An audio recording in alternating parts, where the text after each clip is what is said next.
오늘 하나님께서 우리에게 주시는 말씀은 누가복음 17장 20절에서 37절까지 말씀입니다. 누가복음 17장 20절에서 37절까지 말씀 우리 함께 읽겠습니다. 바리새인들이 하나님의 나라가 어느 때에 임하나이까 묻거늘 예수께서 대답하여 이르시되 하나님의 나라는 볼 수 있게 임하는 것이 아니요 또 여기 있다 저기 있다고도 못하리니 하나님의 나라는 너희 안에 있느니라. 또 제자들에게 이르시되 때가 이르리니 너희가 인자의 날 하루를 보고자 하되 보지 못하리라. 사람이 너희에게 말하되 보라 저기 있다 보라 여기 있다 하리라. 그러나 너희는 가지도 말고 따르지도 말라. 번개가 하늘 아래 이쪽에서 번쩍이어 하늘 아래 저쪽까지 비침같이 인자도 자기 날에 그러하리라. 그러나 그가 먼저 많은 고난을 받으며 이 세대에게 버림바 되어야 할지니라. 노아의 때에 된 것과 같이 인자의 때에도 그러하리라. 노아가 방주에 들어가던 날까지 사람들이 먹고 마시고 장가들고 시집가더니 홍수가 나서 그들을 다 멸망시켰으며 또 롯의 때와 같으리니 사람들이 먹고 마시고 사고 팔고 심고 집을 짓더니 롯이 소돔에서 나가던 날에 하늘로부터 불과 유황이 비오듯 하여 그들을 멸망시켰느니라. 인자가 나타나는 날에도 이러하리라. 그 날에 만일 사람이 지붕 위에 있고 그의 세간이 그 집 안에 있으면 그것을 가지러 내려가지 말 것이요 밭에 있는 자도 그와 같이 뒤로 돌이키지 말 것이니라. 롯의 철을 기억하라. 무릇 자기 목숨을 보존하고자 하는 자는 잃을 것이요 잃는 자는 살리리라. 내가 너희에게 이르노니 그 밤에 둘이 한 자리에 누워 있음에 하나는 데려감을 얻고 하나는 버려둠을 당할 것이요 두 여자가 함께 맷돌을 갈고 있음에 하나는 데려감을 얻고 하나는 버려둠을 당할 것이니라. 그들이 대답하여 이르되 주여 어디이오니까 이르시되 주검 있는 곳에는 독수리가 모이느니라 하시니라. 아멘. 유대인들은 메시아가 오기를 학수고대했던 사람들이었습니다. 왜냐하면 메시아가 오면 심판할 것이고 그 심판의 의미는 자신들은 구원받지만 모든 세상은 심판을 받게 될 것이라고 생각을 했기 때문입니다. 왜냐하면 유대인들은 바벨론 포로 이후에 나라다운 나라를 제대로 가져보지 못했습니다. 늘 괴롭힘을 당했죠.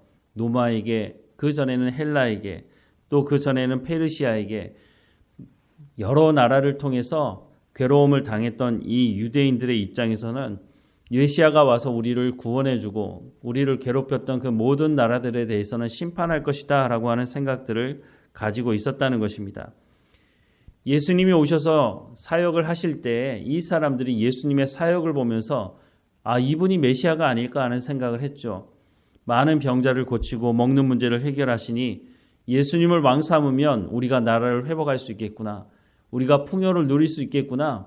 그런 생각을 하게 되었지만 예수님께서 계속 하시는 말씀을 들어보니 고난에 대해서 말하고 자신이 죽을 것에 대해서 말하고 예수님께서 이 로마를 무너뜨리려고 하는 그런 모습이 전혀 보이지 않는 모습을 보면서 사람들이 점점 생각을 바꿔가기 시작했다는 거죠. 그래서 이럴 때쯤 바리새인들이 예수님께 묻는 겁니다.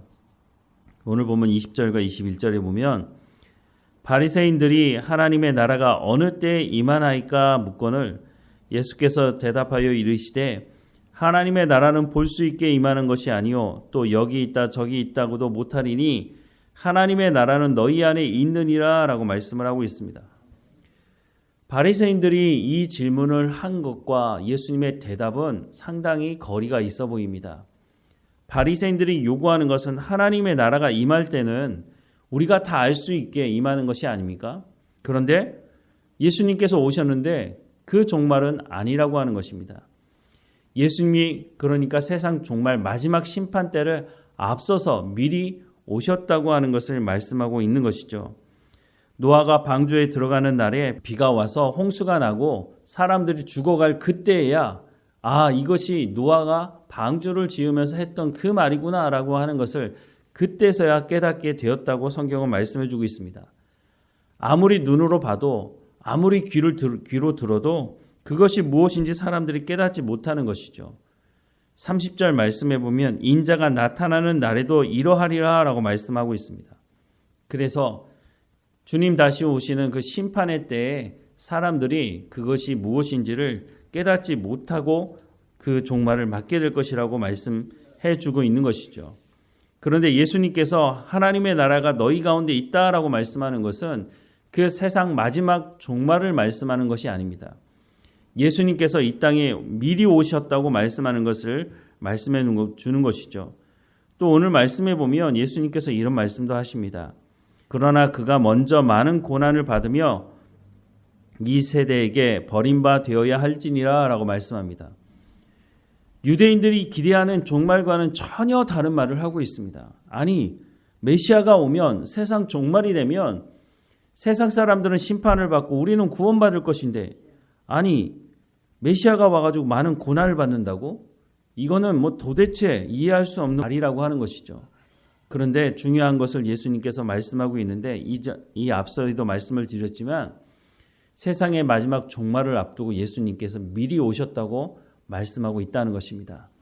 예수님이 이 땅에 오시며 하나님의 나라가 이 땅에 임할 것에 대해서도 처음부터 말씀하지 않았습니까? 회개하라, 천국이 가까이 왔다라고 말씀하고 있는 것입니다.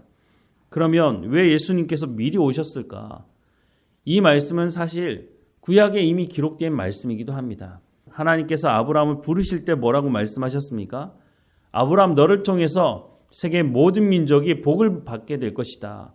거기서 말하는 복은 경제적인 풍요를 의미하는 것이 아니라 예수 그리스도를 통해서 하나님의 자녀가 될 수 있는 그 통로를 너희를 통해서 여실 것이다 라고 말씀을 해주고 있는 그 복을 말하는 것입니다. 그래서 예수님께서 오신 것이고 예수님께서 십자가의 죽으심으로 말미암아 그 십자가 사건을 통해서 하나님의 부르심을 받은 사람들이 하나님 앞에 죄의 용서함을 받고 하나님의 자녀가 되는, 그러니까 유대인들만 하나님 앞에 구원받는 것이 아니라 예수 그리스도를 믿는 모든 사람들, 당시의 이방인이라고 하는 그 사람들도 구원의 대상이 되고 그 사람들에게 구원을 허락하기 위해서 예수님께서 미리 오셨다고 말씀을 해주고 있는 것입니다.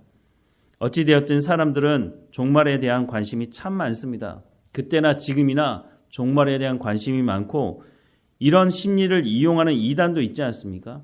90년대 초반에 우리나라에도 예수님 재림한다고 그래서 공영방송에서도 생중계까지 했던 일이 있지 않습니까?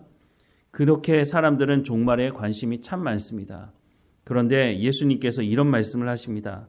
34절에서 37절 말씀에 보면 내가 너희에게 이르노니 그 밤에 둘이 한 자리에 누워 있음에 하나는 데려감을 얻고 하나는 버려둠을 당할 것이요 두 여자가 함께 맷돌을 갈고 있음에 하나는 데려감을 얻고 하나는 버려둠을 당할 것이니라.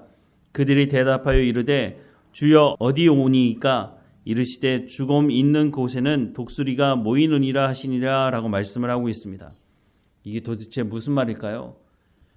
예수님께서 종말에 대한 관심을 가지고 있는 사람들에게 하시는 말씀입니다. 거기에 너무 관심을 갖지 마라. 그리고 독수리가 죽음 있는 곳에 모이는 것처럼 종말이 가까워 오면 예수님께서 어떤 일이 일어날 것이라고 말씀하신 그런 일들이 일어날 것이다. 그렇지만 그때 그 시각은 나도 모른다라고 예수님도 말씀하지 않습니까? 그러면 어떻게 살라고 말씀하실까요? 두 사람이 잠자리에 누웠는데 한 사람은 데려감을 당하고 한 사람은 버려둠을 당한다고 말씀합니다. 두 여자가 맷돌을 가는데 한 여자는 데려감을 당하고 하나는 버려둠을 당한다고 말하고 있습니다. 이 말은 오늘 우리가 해야 되는 그 삶 속에서 청지기로서 자기에게 맡겨진 모든 일을 충성되이 감당하라는 것입니다. 종말에 관심을 가지는 것, 뭐 그럴 수도 있겠죠. 하지만 거기에 관심을 갖다가 오늘을 살아가는 삶을 살지 못하는 일이 있지 않도록 우리가 살아가야 될 하나님께서 우리 가운데 맡겨진 삶, 청지기로서의 삶은 최선을 다하며 삶을 살아가라고 하는 것입니다. 그럴 때에 우리가 하나님의 나라에 부름받을 때에 우리가 여기서도 하나님과 친밀한 교제를 하고 하나님의 나라에서도 친밀한 교제를 하며 살아가게 될 것이라고 말씀을 하고 있는 것입니다. 하나님의 말씀에 순종함으로 오늘 우리에게 맡겨진 삶에 최선을 다할 때에 우리가 하나님 나라에서도 기쁨으로 하나님과 친밀한 교제를 할 수 있게 될 것입니다. 우리에게도 주님, 그날이 언제입니까? 라고 하는 질문을 하고 싶은 마음이 있으리라고 생각이 듭니다. 하지만 주님 말씀은 그 날에 대한 관심을 가지기보다는 오늘 내가 살아가야 될 삶을 어떻게 살아갈 것인지를 고민하고 우리에게 맡겨진 삶에 최선을 다하며 살아가라고 말씀해 주고 있는 것입니다. 하나님께서 말씀하시는 이 말씀대로 우리가 깨어 있어서 오늘 우리에게 주어진 삶에 최선을 다하고 오늘 내가 사랑해야 될 사람들, 내 가족, 내 이웃들을 돌아보며 한마디라도 더 사랑한다고 말하고 우리가 하나님께서 주신 것을 가지고 생명을 살리는 그 삶을 살아가는 것이 우리 가운데 하나님의 나라에 소망을 두고 살아가는 것이라고 말씀해 주고 있는 것을 기억하며 살아가는 우리의 삶이 되기를 주님의 이름으로 축원합니다. 기도하겠습니다. 사랑하는 하나님, 하나님께서 예수 그리스도를 이 땅에 보내시고 구원의 통로를 열어주신 것 감사합니다. 우리를 그 자리로 불러주셔서 오늘도 하나님의 말씀을 듣게 하시고 하나님을 예배하게 하시니 감사합니다. 하나님, 우리 가운데도 주님 언제 오십니까? 라고 하는 고백을 할 때가 있습니다. 하나님, 하지만 그 고백뿐만 아니라 우리에게 맡겨진 모든 삶에 대해서 충성을 다하며 하나님 우리 가운데 오늘 맡겨주신 이 시간을 허비하지 않고 우리가 하나님의 백성다운 삶을 이 땅에서부터 살아갈 수 있도록 은혜를 허락해 주옵소서.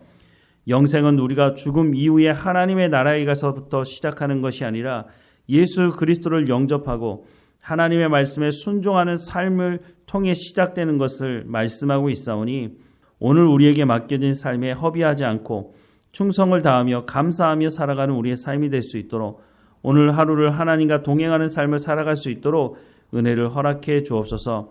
주님 부르시는 그날에 주님 앞에 섰을 때 착하고 충성된 종이라고 칭찬 들을 수 있도록 오늘도 우리 가운데 주어진 삶에 충성을 다하며 감사하며 살아갈 수 있도록 은혜를 허락해 주옵소서.